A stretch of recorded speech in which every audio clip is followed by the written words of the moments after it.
Hey friend, Graham here from recordingrevolution.com. Today, let's talk about the 24 track rule. Oh, track counts. Let's talk about the reality of the world we live in. And I'm going to make the case for you in this video that all you should be using when you set out to record your music is 24 tracks. If that sounds ridiculous, watch the whole video. Then we can debate in the comments below. But I want to set out a case because I want to help you, which is the whole point of this channel. Let's go back in time in the journey of Graham's musical adventure and awakening, which was multi-track recording to me when I was in high school was a Korg 8-track hard disk recorder. 8 tracks. To me, that was mind-blowing because I didn't know what multi-track recording was. When I figured out that I could record my guitar and then I could hear my guitar played back to me, and on a second track, I could record a lead guitar part, and then I could hear both those back, and then on the third track, I could record vocals, etc., etc. My mind was blown. I got the concept, and I was hooked. The first piece of recording software that I had was, want to guess? Cakewalk Guitar Tracks Pro. Anybody remember that piece of software? That thing was amazing. I had my Dell PC upstairs in my mom and dad's house as a high schooler, and I had Cakewalk Guitar Tracks Pro. It had 32 tracks. 32 tracks. So coming from having 8 and like no effects to having 32 tracks and like reverbs and delays and chorus effects and compressors and stuff that I didn't know how to use, my mind was blown. And then as I got into college and audio school and got a hold of Pro Tools and just started to see the way a lot of records were made and see what was possible, my goal was to have as many tracks as possible, not just for the sake of having more tracks, but because I could keep thinking of more things I should add. And you add to the fact that now it's on a computer, it's not on a piece of tape or hard disk recorder with a little SD card. I had unlimited space. So space wasn't the issue. Tracks weren't the issue. There was no physical console limitation. I mean, do you even know? I'm sure you do, that consoles and multi-track tape used to limit how many tracks we had available to us. That was a problem. It's not a problem anymore. You can just keep adding as many tracks as your CPU can keep up with. And what I've seen in my own productions in the early years, and then as someone who coaches musicians and engineers from afar all over the world for the past decade, I see the problem of too many tracks, and it's making your music suffer. That's why I'm doing this video. Your music is suffering because of all the tracks you're adding. Let's talk about why this is the reality. Legendary producer Daniel Lanois, who's famous for working with artists like U2 and Bob Dylan and Peter Gabriel, said it best. If you can't do it in 24 tracks, there's a problem. That's the idea here. It's not that you should only do 24 tracks because there's something magical about 24 tracks. It's that if it takes you more than 24 tracks to record your song and present it the way you want, it indicates a potential problem. Usually what that problem is a unclear, ill-defined arrangement. Most of the time, when you're dropping a ton of tracks into your productions, it's because you haven't thought out ahead. You haven't planned. So you're just thinking, oh, what about if we add this? What if we add that? What if we layered that? And I know there is some freedom and creative expression in that. And some of you might like that concept of just adding, adding, adding, adding, adding. But if anyone out there has ever worked on a major record or even in other industries, making a film, producing a Broadway show, whatever creative endeavor you intend to create, you can't just keep adding things and adding things. At some point, someone has to step in and refine and say, we can't do all the things. We have a deadline. This movie has to be in theaters on December 20th or whatever it is. We got to get it done. We can't keep adding. We need some finite, albeit arbitrary, limitation. There's that magical word again, limitation. And I'm going to make the case for you and give you 3 reasons why I think the best limitation you could offer yourself on recording day when you're sitting down to record your tracks is to limit yourself to 24 tracks. You ready? Reason number 1, other than the fact that Daniel Lanois agrees with me, it makes EQing easier down the road. Whoa, why is that? Well, I mean, think about it. Would you rather mix a song that has 24 tracks or mix a song that has 124 tracks? Which do you think will be harder to EQ? Which do you think will have more EQ masking and frequency masking? The one with 124 tracks. The more sonic information you bring into the mix, literally, no pun intended, the more work's got to go on because the best sounding recordings in the world, even if they're executed by flawless engineers, have competing frequencies. That's why mixing is usually always necessary to, at the very least, carve out some competing low end. At the very least, to get that little presence bump in the vocal. There's some competing frequencies and overlap. And so our job as mixers is usually cutting and refining and highlighting and giving every track its own sonic space. This is a lot easier to do when you have fewer tracks because there's less competing frequency and sonic information. So, to make mixing and EQ easier, specifically, limit yourself to 24 tracks. You will be amazed at how your mix comes together faster and sounds good when you got 24 or fewer tracks. Reason number two to follow the 24 track rule is it forces you to make a better arrangement. Arranging. If there's one secret to a great sounding song other than writing a great song, it is arranging a great song well.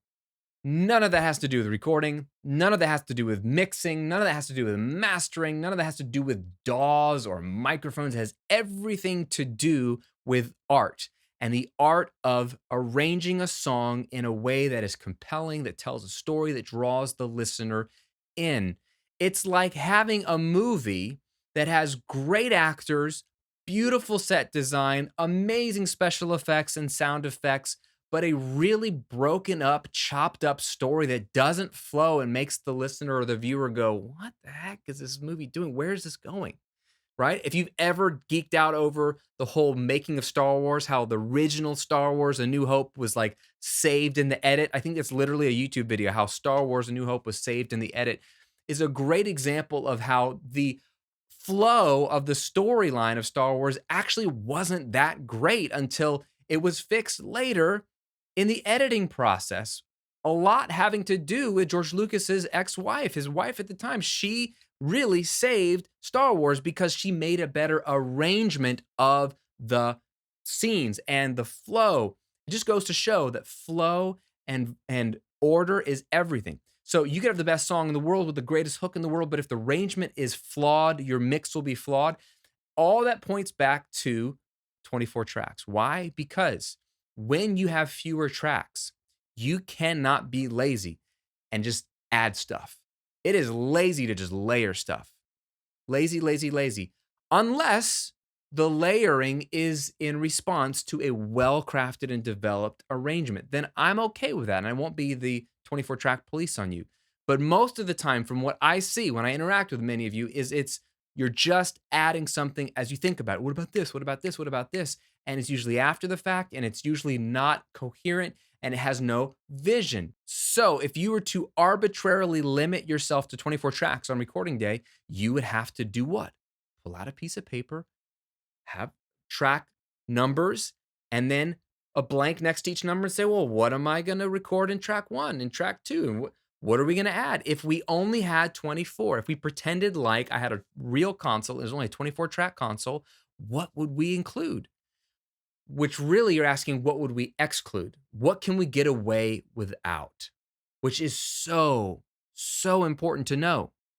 Most of us don't know what we should include or exclude, so we just add it all. And then if you're a mixer, you know this problem. If you get tracks from a band, it's got way too much junk in there. And so half of the time you're just deleting tracks that shouldn't have been recorded in the first place because they don't add to the song and they cover up the good stuff of the song. And it just is overwhelming and not useful information. That's lazy and pointless. So if you have a 24 track sheet, you're saying, okay, well, we need drums. How many mics do we actually need on the drum kit to get that sound we want? Do we really need 12 of those 24 tracks to go to drums? Maybe not. Maybe we can get away with 4. Heck, maybe we can get away with 3 or 2 and pull out a Black Keys record. Those drums sound huge. The point is you make decisions. And what that does is it makes you ask, well, what's going to be coming in on verse 2? I need to have room for that really cool harmony. What's going to happen in the bridge? Is there some other track that I'm going to need to bring there that's critical to the song, or is that not really critical? All this limitation of 24 tracks does is force you to think about everything in the arrangement and make sure you include the most important things. Now, if you got down to it and you absolutely needed 25 tracks to make it perfect, I'm not going to yell at you. That's not the point. It's a metaphor for about how many tracks you really need to get a compelling song. If you think about the history of recorded music and what we love, most of it was done in 24 tracks or fewer. But it's also a helpful framework to make sure that you have a good arrangement. Lots of tracks covers up what may be good or not a good arrangement. 24 tracks can expose your weak arrangement. And I'd rather you figure that out then than in the mixing phase when you're trying to mix and weakly arranged song. And the third and final reason to follow the 24 track rule on recording day is related to the second reason, and that is it forces you to make decisions on recording day. It forces you to commit. Okay, I know you're afraid of commitment. Nobody these days seems to want to commit to anything or anyone. It's not a popular term, but you know what? It's a good thing. If you don't commit, you live a life, and this is getting philosophical, that's just all over the map with no stability, no direction. Keep your options open. You don't have any really good options. Commit to something on recording day. Be a true recording engineer, not a capturing engineer that just, let me just capture some signal and we'll process it later. We'll slap plugins on it later, or we'll make it sound good in the mastering phase. Like that makes any sense. Be a true recording engineer, have a plan and make a decision of which tracks you want to record, and then commit to those tracks. Commit to those tracks. If you're unsure if that extra keyboard part really helps, think about it right then and there. Don't defer. That's what 100 track counts, what that really is, 9 times out of 10, is deferring your decision making to a later date or someone else along the line. That's lazy. That's not being an artist. That's just giving up. You want control. That's why you're making music, because you want to control the way it sounds. So if you want to make it sound good and you want control, then take the reins of control on recording day and commit to a freaking sound by asking, do I actually need this keyboard part or this guitar part or these 3 bass tracks? Do I really need 3 mics on my acoustic guitar? I don't know. You might, but you need to figure that out. If you don't, if you can get away with one and it sounds just as good or better, then why record the wasted tracks? This is the point of having frameworks. This is why I love limitations. This is why I love frameworks. This is why I set deadlines. This is why I mix with a timer. It's not because I'm a weirdo, although I am a little strange. It's because I know as a creative, without any boundaries or any parameters, I'll go crazy and never deliver something powerful. Every great piece of art was created within some framework. Every most famous painting on planet Earth has a limitation. You know what that is? The canvas size. Boop. Give me a canvas. Let me create something beautiful on it. If I was told, and I use this analogy a lot, if I was told, paint something amazing, paint Mona Lisa, okay? On what? On the Sistine Chapel, on the pavement, on the side of a bus? Like, what am I working with? That's an artist saying, what's the parameters? What's the limitation? That makes sense to us visually. Okay, well, do it in a 5x8 or do it on this wall or whatever. But when it comes to recording music, we don't ask what the canvas size is. We just start painting, slapping more paint on and throw paint on that door and paint on this floor. And I'm gonna go buy different colors and just dump them on because I have no idea what I'm doing. Do you get the point? I want you to make killer sounding music. One way to do that is to be intentional. And one way to make intentionality a lot easier is to come up with frameworks and rules of thumb that force you to make wise decisions. And one of those is what I think the 24 track rule. See if you can, on the next project you work on, limit yourself to 24 tracks or fewer and see what it does to you. See what kind of decisions it forces you to make, and then just see what kind of results you get when the song is finished. If you're pleased with it, then you know what I'm talking about. If you're not pleased with it, let me know. We can have a discussion as to what is still going on there. I think it'll help you. I agree with Daniel Lanois that if you can't get it to sound right in 24 tracks, there's a problem. And I think there's a reason why. Less is more, simplicity works. And again, false limitations force us to be creative and deliver better art. What do you think of the 24 track rule? Leave me a comment below this video. Sound off. Fair game. I'm open to hear what you say. And if you've done anything in 24 tracks or fewer and had that experience compared to, say, a 50 track, 100 track song, let me know. If you disagree, let me know. This is a safe place. I'd love to hear your thoughts on that as well. Thanks for liking the videos. Thanks for subscribing to the channel. I'll see you on another video real soon.